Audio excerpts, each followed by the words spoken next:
Okay, so today I'm going to be making something that can be used for a variety of meals. I have seen a lot of food prep videos where it seems like they're eating the same thing for like a whole lot of days in a row. And maybe they're not, but I know that just doesn't work for me. It doesn't appeal to me. What I tend to do is make things that can be mixed, matched, and combined a number of different ways for different meals, different flavor profiles. So what I have here is just some red, yellow, and orange peppers. Next, I'm gonna dice up some red onion. I'll probably need another onion.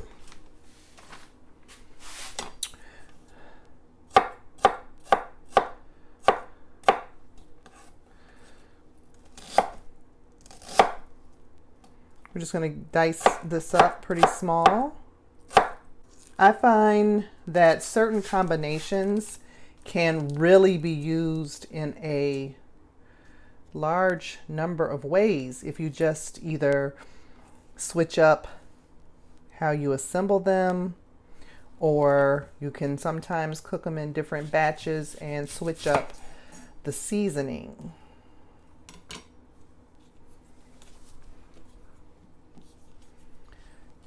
Depending on, what you're after.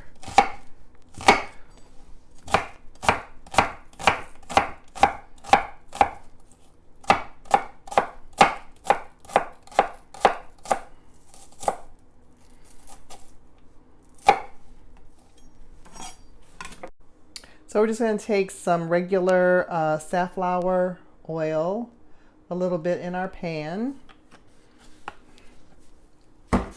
And I'm going to be sauteing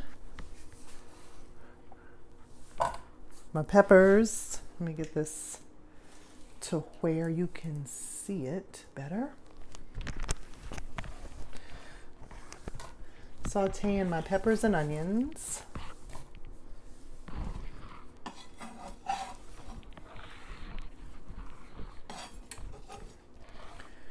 We'll get those to sauteing. So now that we got this going, I am going to add some fresh chopped garlic because I love garlic. Okay. And I have a whole package here of mushrooms. And at this point, I haven't added any salt, pepper, or any kind of seasonings because I got to keep in mind what I want to do with this. I don't want it to end up being too salty. I don't want it to, so what I'm going to do first of all for this stage of the game is just add some sea salt. Okay.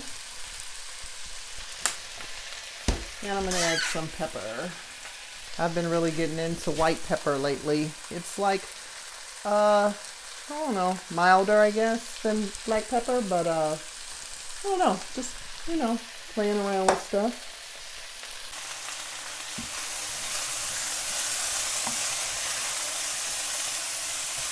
Okay, so now this is where the fun begins.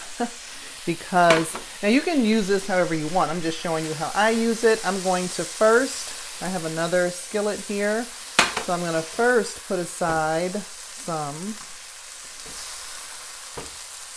because I want to use that in one particular kind of way. This I'm going to divide in half. Although I kind of wish I had more, but that's all right. We'll do it. It's going to be fine.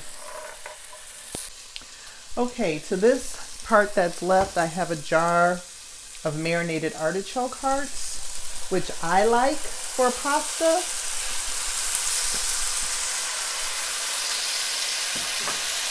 If you're not a fan, you could do whatever you like for pasta sauce. And What I'm even gonna do, this is some of the marinade from the jar, because I don't know, at first I was gonna, you could pour in your spaghetti sauce now and just freeze it or put it in the refrigerator that way. But if you're a fan of pesto or don't quite know what kind of sauce you want to put on this, like an Alfredo or just an herb and butter sauce, you could totally just package it up and freeze it like that. All you have to do, oh, let's finish seasoning this. I'm sorry, just a second. We have our oregano, because we want this to, not too much. Too much oregano makes it bitter. Some fresh basil from the garden. And now, like I said, you could customize this one as you want. If you eat meat, you could add ground beef or chicken at this point. You could add vegan crumbles that are like beef if you want.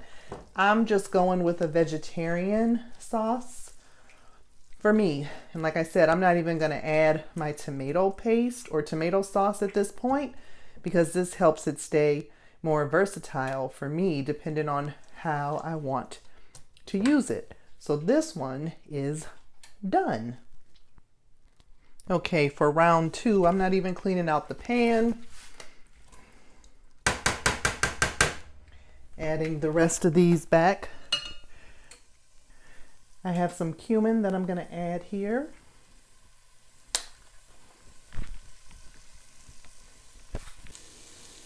Okay, so now to this I added some soy chorizo that I had left over from a previous freezing food prep when I made my nacho topping.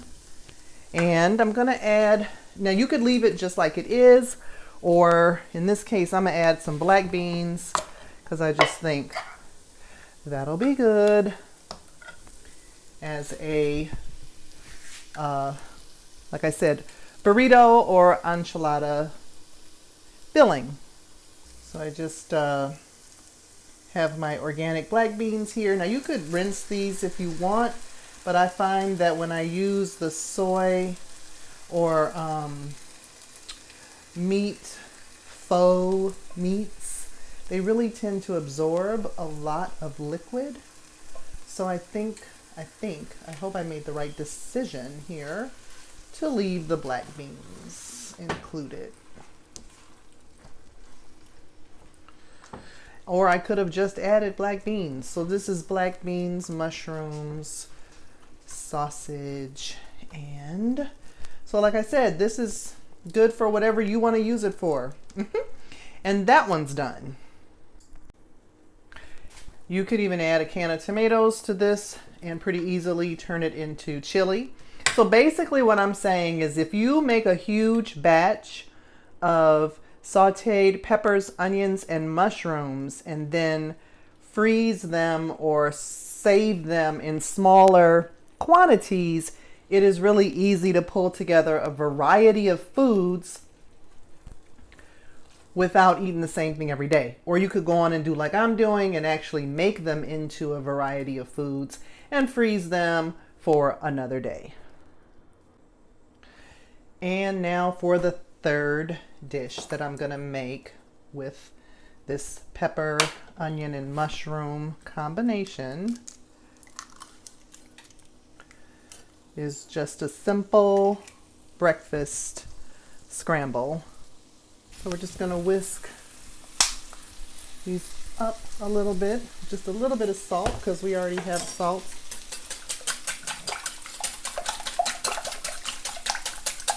In our mixture.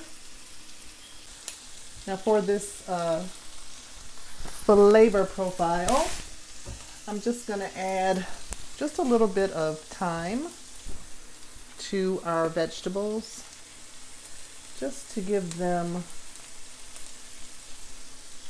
a little more variation on theme.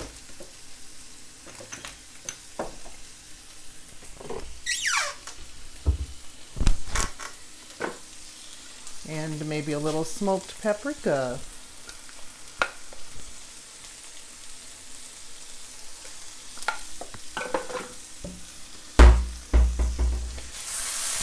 Get them heated back up here nicely.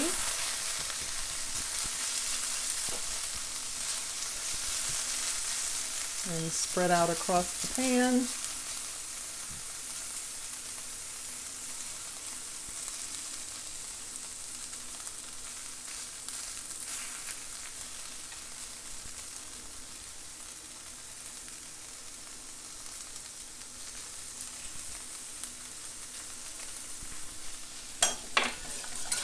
And if you do not eat eggs, of course you could make a tofu scramble. You know, I'm gonna see if this will do as like a frittata.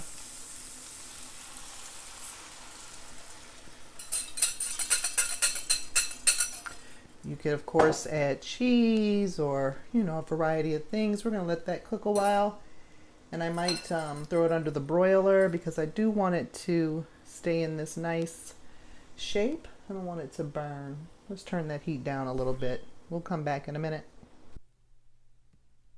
And then for our quick and easy brunch, we got some hot naan out of the oven here. And we have our nice frittata. Okay, let's see. Oh, it looks nice on that side. It looks nice on both sides. Okay.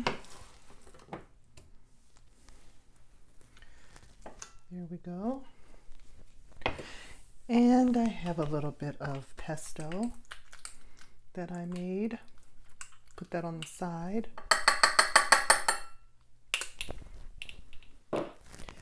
And there you go, a fancy-ish brunch. So we did a quick little frittata with our peppers and onions and mushrooms. And then, like I said, we have 2 meals that are ready to go in the freezer. This is probably, I mean, if you make pasta to go with this, I'm sure you could probably get 2 to 4 servings out of each of these. And then this, I think, would serve 2 as well. So there you go. Dinner day number 2, artichoke pasta, pesto spaghetti with some vegan parm on top. You say you want me to show you how to make vegan parm? Okay, well, like this video and subscribe for more content like this. I'd love it if you would. Thanks.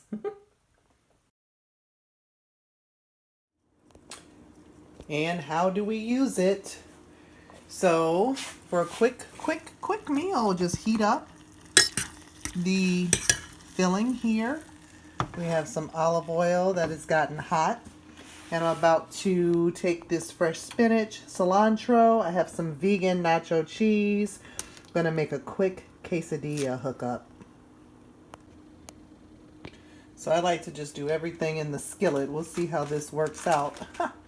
We got our tortilla here, and I'm going to top it with some vegan nacho cheese here and spread that out. I don't think I can do that with one hand. Just a second. And then I put our mushroom and meat mixture on there, and our fresh spinach, some of the cilantro. I like to put it on. I like it fresh tasting too. Okay. And then top it with the other dilla, the other tortilla, the other dealio. And then I'm gonna try my best to flip this. I used a pretty small skillet, but we'll see. Just a minute. There we go. I flipped it. It's a little off center, but that is perfectly okay. Then you just let this side get a little crispy. What could be quicker? And then I'm gonna serve this up. Now, if you want to keep it vegan, because like I said, I have the vegetarian filling. I think it's vegan filling with my vegan nacho cheese, but I do have sour cream over here. But if that's not your thing, then don't do that. I have some salsa to top it with. So this will be ready. This literally didn't take but a few minutes. Okay, and there we go. Like I said, I'm gonna top this with a little fresh chopped, a little more fresh chopped cilantro because I like it. You can, I have my salsa on the side, but you could drizzle it over the top if you want. If you want to know the recipe for my vegan nacho cheese, that is in another video, which I will link below. Yeah, so enjoy vegan quesadillas in a matter of minutes. And we had half of the filling still left over, meaning we could still do burritos or nachos or an enchilada dish or taco salad. You name it, right? There we go. Quick meal preps. Again, these are just suggestions. You can, the varieties are endless, but I just think if you keep certain things on hand, it's easier to create a variety of tasty meals instead of the same old thing, right? All right, see you at the next video. I hope you're taking care. Until then, peace.